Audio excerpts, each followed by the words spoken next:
দুজনে জামা কাপড় খুলে ফেললাম, পাপ কাজ শুরু করব।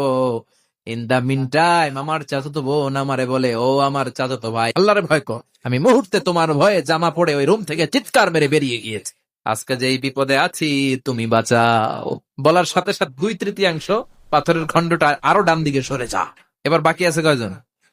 সে দোয়া করতে শুরু করলো, আল্লাহ আমি ব্যবসায়ী ছিলাম, অনেক শ্রমিক ভাড়া করে একদিন একটা কাজ করালাম। এক শ্রমিক টাকা না নিয়ে কই যে গেছে নিজেও জানি না।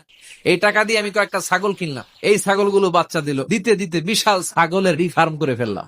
12 বছর পরে সে এসে বলে আমার টাকা ফিরায় দাও। আমি বললাম এই যে ছাগলের ফার্ম পুরোটাই তোমার। সে বলে আমার সাথে ঠাট্টা করো, এক যুগ আগে যেই টাকা পাইতাম ওইটা দিলেই চলবে। সে যতটুকু টাকা পাওনা ছিল অতটুকু দিলেই সে খুশি হয়ে যেত। শুধু তোমার খুশির জন্য পুরো ডেইরি ফার্ম আমি তারে দিয়ে দিয়েছিলাম। আমার সেদিনের আমলটা যদি তোমার কাছে ভালো লাগে তুমি বাঁচাও। বলতে দেরি, মুহূর্তের মধ্যে বিশাল পাথর খণ্ডটা অন্যদিকে দৌড়ে চলে যা। আল্লাহু আকবার।